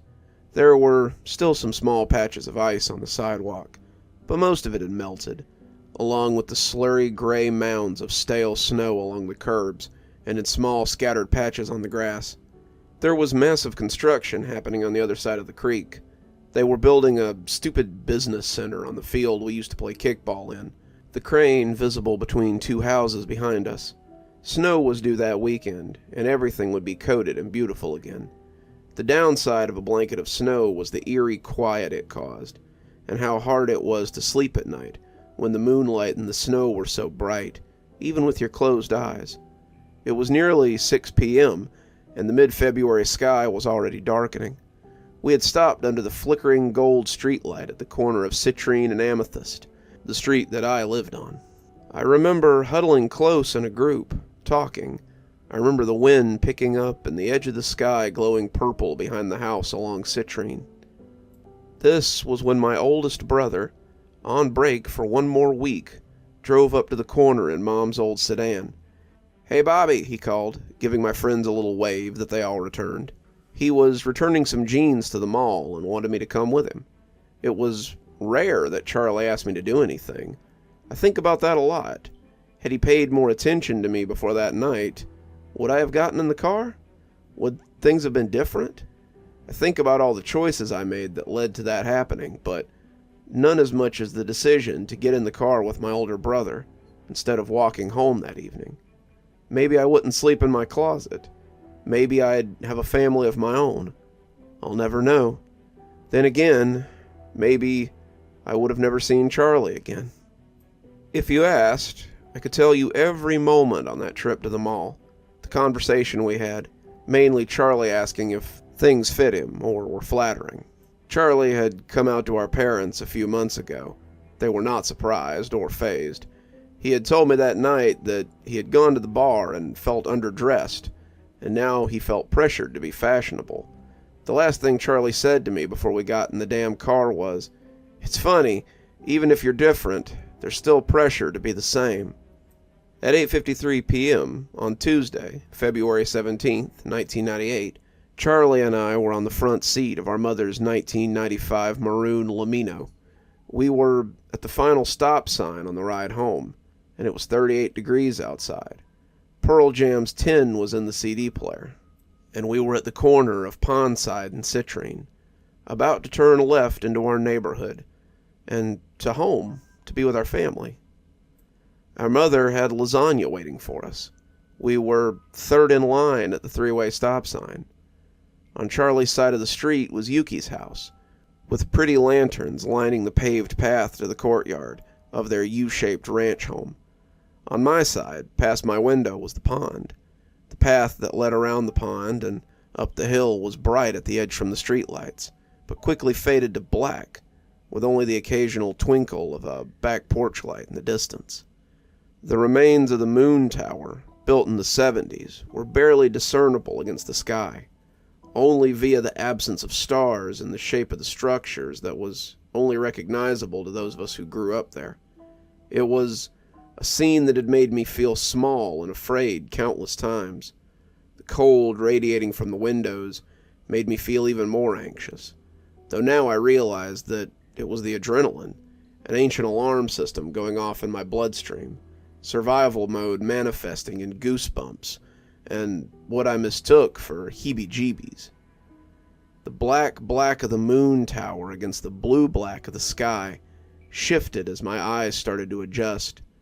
I had thought about a sleepover game Dominic and I had played when we were in 3rd grade, staring at each other's faces in the dark until they morphed and changed and threw us into giggle fits. It wasn't until the bottom left star above the hill disappeared that I realized it wasn't my eyes playing tricks on me. It wasn't until the pitch grew larger that I opened my mouth to say something. Charlie was deep in the chorus of Even Flow and never heard it coming. It was a low whistle, like an old man out for a walk. 2 notes, one high, one low. It repeated again, louder, and I'd turned to tell Charlie when I saw the red light of the brake lights on the car in front of us fade from his face, and he finally saw what was coming. Only, it hadn't come from the pitch black over the pond. It came from the other side, slamming into the driver's side of the car in front of us. It shattered the glass into a hailstorm, crashing onto our windshield. The impact was so intense that both left wheels had lifted off the ground. Charlie initially cursed loudly and went to open the door to help. I'd screamed at him not to, but I barely got a word out before a penetrating silent vacuum filled the air around me, sucking the air out of my lungs.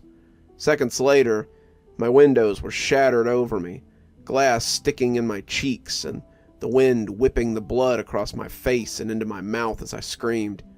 I knew before I opened my eyes that it wasn't just an accident, that there was no car or bike or even human assailant. I knew before I pried my eyes open that everything I had feared as a child, that all the myths and legends and ghost stories, were real. I knew it wasn't a bat or a bird. I knew as I felt frantic claws at the nylon remains of my seatbelt that it was a monster. Not a cute storybook monster, but an ancient, angry, bitter creature.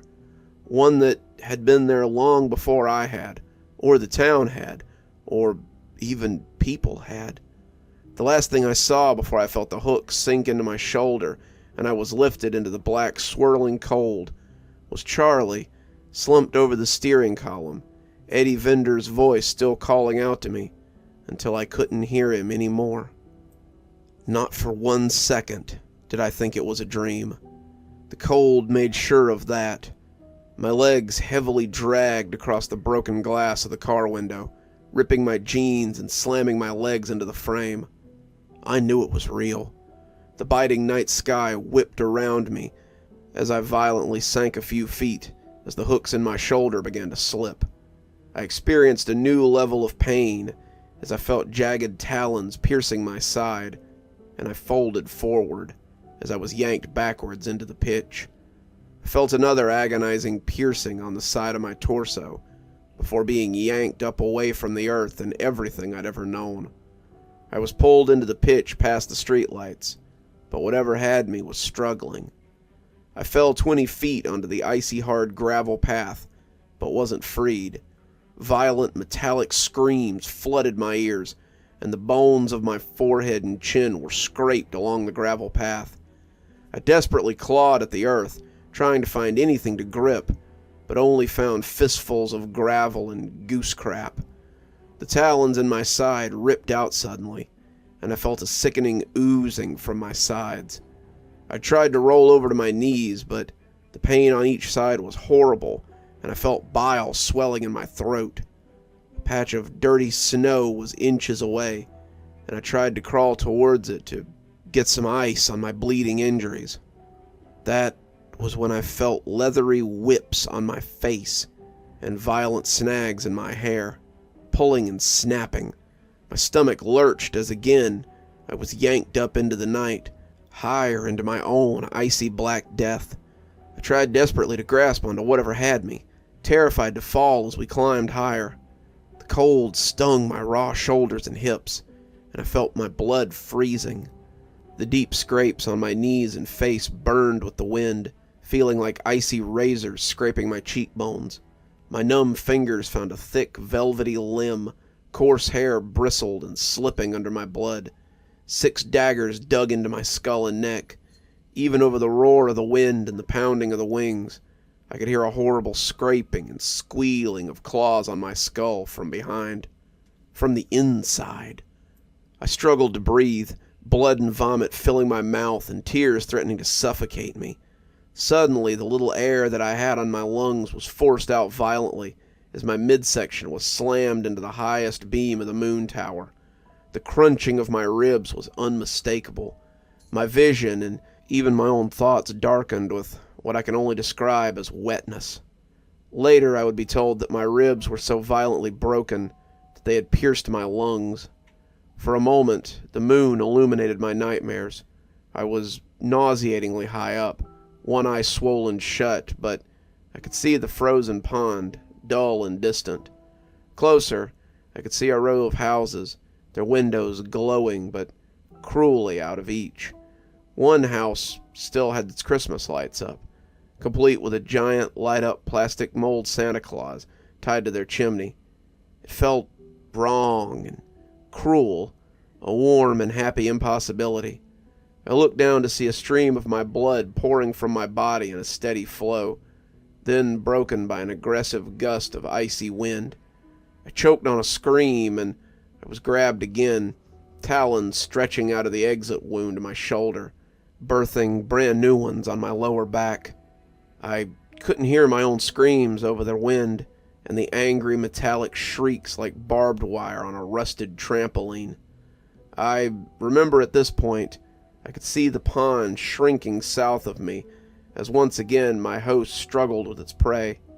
Suddenly, we dropped right above the creek, my legs slamming into the fence surrounding the construction site. The cranes loomed over us, the 2 security floodlights at its base finally providing light. The construction site was deep in the ground, a parking garage with a basement level built to be tornado-proof. I've heard countless times from other people with violent experiences that they forget chunks of their trauma or they blacked it out. I try not to seethe with jealousy. If I could forget any of it, I would want to forget what I saw under those garish white construction lights. I can remember every tiny, ice-cold pebble digging into my skin, the shimmering bouquet of my tear-soaked lashes, the gritty, jagged pain of my pulverized rib bones. I remember the smell, a mix of cold sweat, like when our dad would come home after his jog, diesel, blood. There was another smell coming from the base of the crane, sickly sweet, like almond extract gone bad. Behind the crane was a trailer. The paneling was beige and a huge green tin sign that read, Oregon Construction. I thought for a moment that a phone might be inside.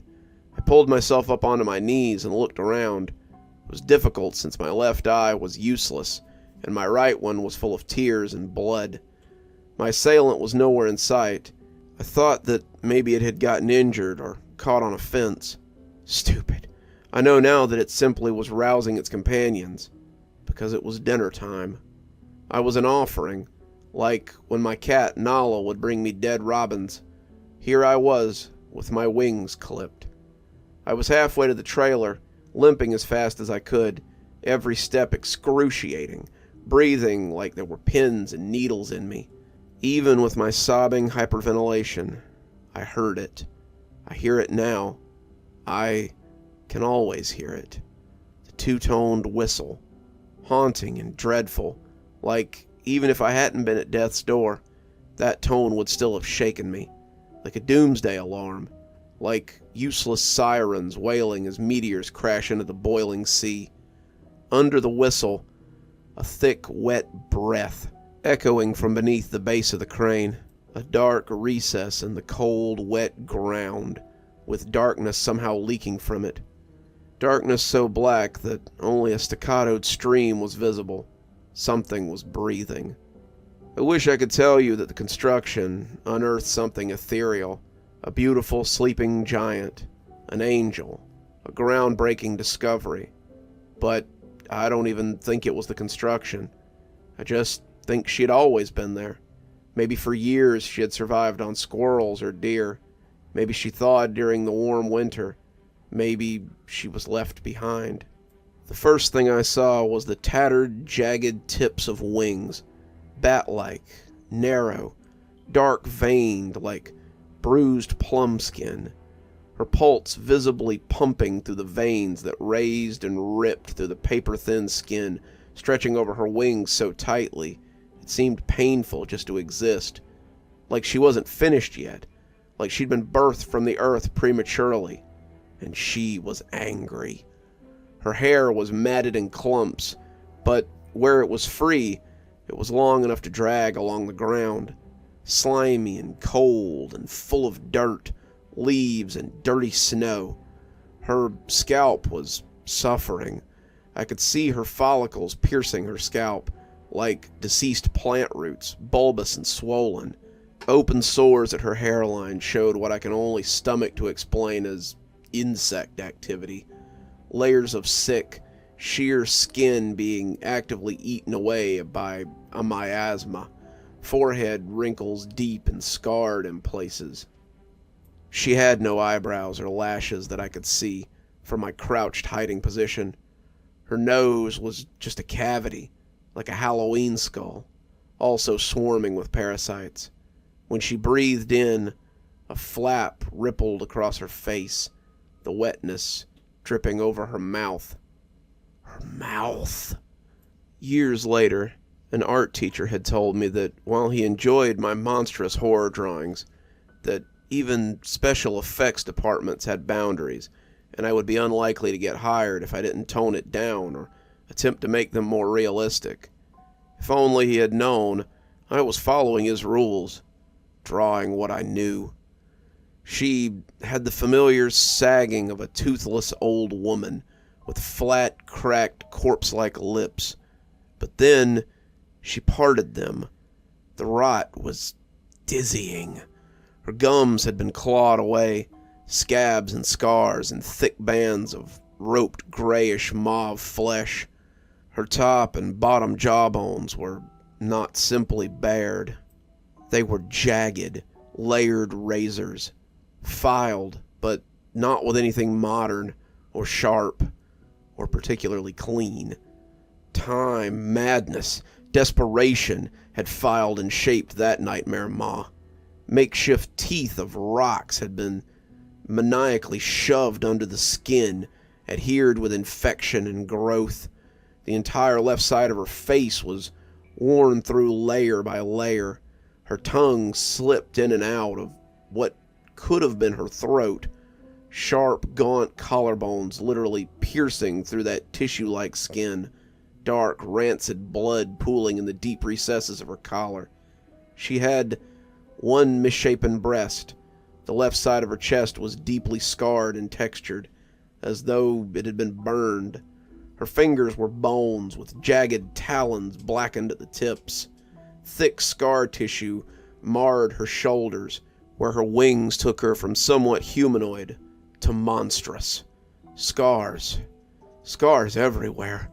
Rotting wounds dripping larvae and blood onto the frozen ground.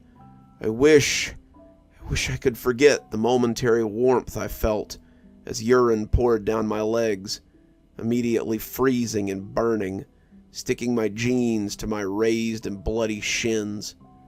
I tore myself away from staring at her long enough to escape. She had chosen her feeding place well. The deep recess of the site was the length of a football field, since that's what the field had once been. High walls of frozen earth surrounded us on three sides. Climbing up in my condition would be impossible. There was a ramp at the far entrance, but I wouldn't have made it past her. Only behind me was the fence I had slammed into on the way in, the creek only a few yards from that, and then a row of backyards of houses that included Dominic's. I had cried then. I cried thinking that only a few minutes away, my best friend was probably getting ready for bed.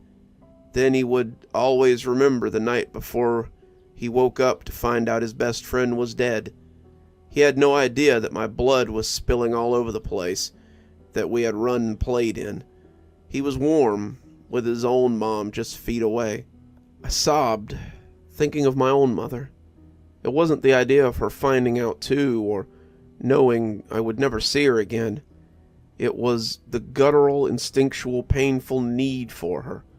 It was like being too far underwater and being out of breath, kicking as fast as you can, but knowing you couldn't make it.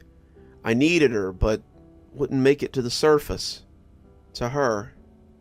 My sobbing had given me away. That horrible metallic sound reverberated around me, and I remember I was being fed. She was feeding me to something. I had taken a deep breath, bracing myself for the pain, and made for the fence. Before my feet even hit the ground, her claws were in my neck. She flung me further from the trailer and onto the fresh cement that had been poured during the warmer months. I gave up. I'll be honest. I accepted that I was going to die. Then I had heard something unexpected and sickening. Small, furtive movements. Unmistakable vocalizations. Even just from primal grunting and wet groans. I knew it was her young, and I knew it was human. I felt her toxic breath on me before I realized that she had moved. She paused for a second, mapping the wounds she had inflicted so that she could use them again as grips. That was when she dug in so deep into the opening in my shoulder that I could feel her nails and her fingers deep inside the wound.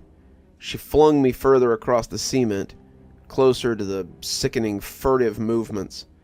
I squeezed my eyes shut. I smelled rancid organic decay and the unmistakable odor of feces. I felt small, fluttering fingers on my neck. Small, little, childlike. I made the inevitable mistake of opening my eyes. I saw dirty blonde hair, tinged with green, draped across a tiny face. Human feet. Baby feet. He was maybe 3, dirty and small. His fingernails were long and sharpened to points. He smiled, and thick mucus stretched across several blackened, sharp teeth.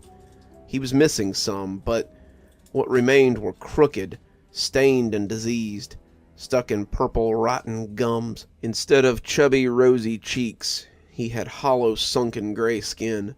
The bags under his eyes were purple and veined. Instead of bright, youthful eyes, these were haunted orbs, devoid of color. Faded, milky irises deformed around dark, soulless pupils. He wore what had once been pajamas. Under layers of blood and grime, little trains chugged across his small body in a pattern. The sobs had returned from their hiding place in my chest. I had felt the need to comfort this small, broken doll of a child. That's when he lunged, his broken teeth sinking into my forearm. The pain was unbelievable, bright and loud like the headlights of a truck barreling down on you. I pulled away and heard a horrifying squelching sound as my forearm flesh ripped and hung from his tiny, plump lips. I gagged as he hungrily shoved my skin into his mouth. He ran to the monster, clinging to her body, his stubby hands sinking into her rotten fruit skin. I held my hand tightly against my forearm, watching the blood spill in tributaries between my fingers. It began to snow. Tiny, delicate laceworks fell into and melted against the steaming pool of blood at my feet. A disgusting gurgling sound brought me back, and I watched in horror as the little boy nursed from his mother's surviving breast. Thick blood spilled from the side of his mouth as she gently swept the hair from his face. Years later, I would look up the missing children's database online. I would narrow my search to my state, select the birth year, clumsily guess at the date missing, and it would take me 6 days and 2 breakdowns, but I would find him, along with an inaccurate age progression picture. His parents had named him Mason. He was a twin. He had a baby sister and a dog. He went missing from a family camping trip when He and his brother were one. But I didn't know any of that when I watched him wash down my flesh with bloody breast milk from a demon I hadn't known existed a few hours earlier. Hours earlier, I'd been at the mall, for Christ's sake. The mall with Charles. I guess remembering my brother's body hanging limply across the steering column had jarred me into action. Knowing he wasn't even a football field away from me got me moving. If I could get over the fence, I could make a beeline for Dominic's backyard. I would just have to jump over the mostly frozen creek to get there. Then I could run to his parents' window and have them call the police. I could see the yellow square in the dark that was the sliding glass door to their kitchen from where I was. If I ran through their house as a shortcut, I could run down their driveway, straight down my street to my house. My heart broke a little as I thought of my parents and my sister beginning to worry about us, as we were only a block away fighting for our lives. But if I got to the far end of the fence before the inclined up, I could get to Charles and keep him safe, keep him warm and talking until the ambulance arrived. Surely somebody had called. The impact on the car was so loud. The other driver surely had a car phone or maybe a cell phone. Maybe even Yuki's Aikido puppy Moki had heard and was barking up a storm. Maybe the police were already there. For a moment, I thought about grabbing the boy, even if he bit me. I could carry him on my back and get him as far away from her as I could. Maybe even get him home to his family. But even as I stood there, I could barely hold myself up. The world had started to spin around me, blood thickly but steadily pooling on my shoes, my bra, and at the top of my jeans. A few feet from my right lay a rubble pile, not large, but mainly chunks of rebar and concrete. I'd barely made a few inches of progress towards it when her metallic screech again assaulted my senses. My hands covered my ears. I shuffled towards the pile and grabbed a chunk of the rubble, a crude, misshapen, and awkward hammer to wield against the impossible enemy. A rusted, twisted metal handle with a heavy and uneven weight of concrete, hard to hold and even harder to swing.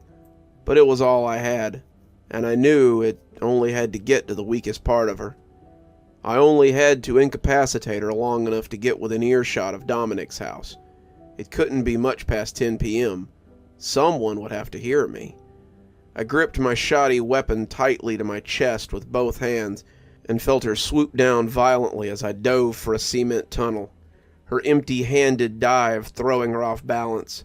I scrambled awkwardly towards the far end of the tunnel as I heard her raspy wings pulling her upward before her second strike.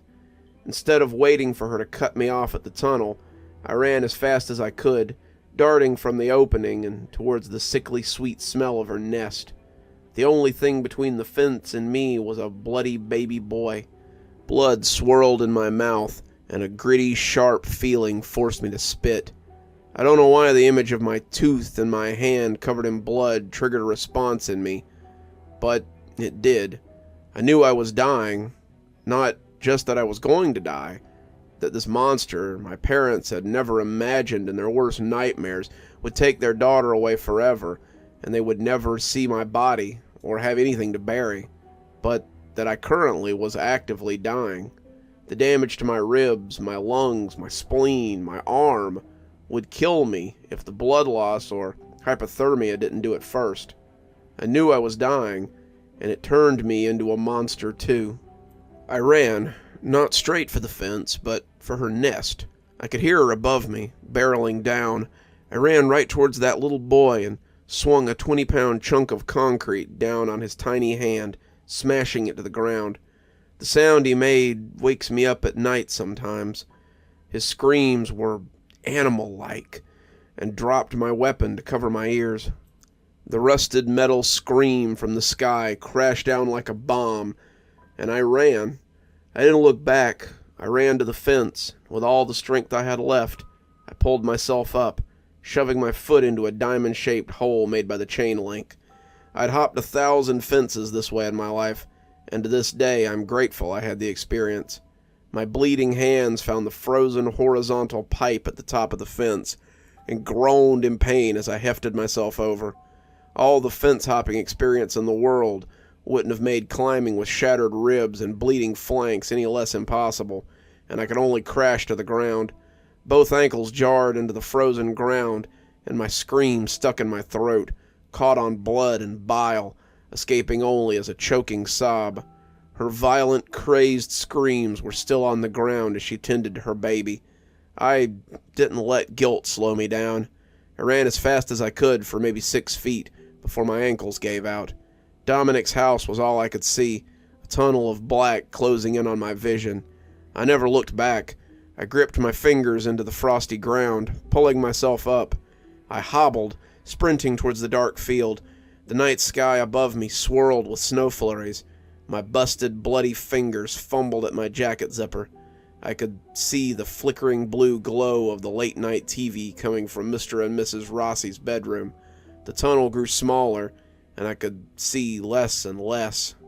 Bawling, I forced my arms out of the jacket as I reached the banks of the creek.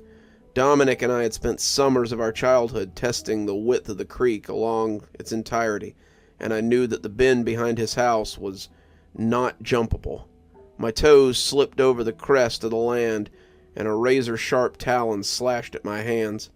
I screamed and swung my jacket into the writhing storm of limbs and wings above me. Feeling solid impact on one of the swings, I let go of the jacket and flung myself across the frozen creek, landing with about a foot left, my feet crushing through the glass-thin ice as my ankles crumbled beneath me. I could only see a pinhole in front of me, a flickering blue of TV light. I could hear her above me, diving down finally for the kill, her metallic scream and the deafening boom of Mr. Rossi's handgun, the one I'd never even known he had. He was standing on the back porch, one hand over his head, gun pointed to the sky. Mrs. Rossi stood next to me, Dominic's baseball hat in her hand.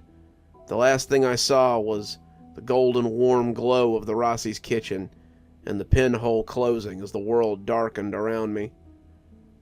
I've read the statement Mr. and Mrs. Rossi gave the police, that they heard what they thought were animal noises behind the house, but when they opened the back door, they heard human screams as well. They saw a large, dark shape in the night, but only a second later they saw my body slumped over, my fingers barely making it to their property. They had called 911, and then my parents. The ambulance had brought my brother and the other driver to the hospital, and it only arrived 30 minutes before mine did. My dad had run to the Rossi's house while my poor, confused, frantic mother rode to the hospital with Cammy and our neighbor. When my dad and I recently recalled the events of that night, I cried hearing the usual funny, goofy man choke up, remembering seeing me slumped over Mrs. Rossi like a rag doll, her white robe covered in my blood. He said that my face was so bruised and swollen that he thought an animal had mauled me. He wasn't exactly wrong. Mr. Rossi had stood guard with the bat until the police and EMTs arrived. Animal control didn't press me too hard. In fact, the vaguer and foggier my memory was, the happier they seemed. I knew that if I told the truth, I'd be locked up, medicated, or assumed to be a victim of something else. A monster woman from the sky. Before I could have even said it out loud, I knew better and feigned memory loss. To this day, the official story is 2 cars on Pondside were struck by a wild animal, and the passenger of one of the cars was attacked and dragged by the animal until a neighbor heard the commotion and fired a gun, scaring it off. While I was in the hospital, a handful of flowers, candles, and teddy bears were left at the stop sign. Charlie doesn't remember anything. He says the last thing he can recall is running to the car in the parking lot and turning the heat on, before pulling the car around for me. I'm actually happy this is the last thing that he remembers. I wonder if he's telling the truth, though. Cammy would come in my room at night for years. She would sit on the floor next to my bed with her fuzzy Disney blanket wrapped around her shoulders. She knew the whole story from beginning to end, even about Mason, a detail I had kept from my parents. Cam and I would stay up together until the sun came up, our eyes locked on the windows in my room, the one facing the south. Some nights, she would get in bed with me, both of us sitting with our backs against the wall, our shoulders resting on one another's, both of us looking at the window. scanning every inch of the blue-gray pitch until morning's first light, searching for a growing speck of black. My parents, proud pacifists, had purchased a gun each, and a few years later they had Cammy and I in judo classes. But the best thing they did was believe me. Even that first night, after the first surgery, they had listened intently, never interrupting or telling me I was imagining things or lying. However, it was made very clear that while our home was a safe space, we weren't to talk about it outside the walls. I know she's still out there. I know Mason is too. Even after I moved away, my mom would send newspaper articles, first clippings in the mail, then eventually links in text messages as time went on. Police blotters about animal attacks, missing dogs, unexplained accidents, missing blonde boys. She took one every few years from different areas, and I thought initially maybe she had killed or eaten Mason once he was too old, until I saw them both one night. I'd heard the whistle, and I didn't even need to look up, but I did. But that's a story for another time.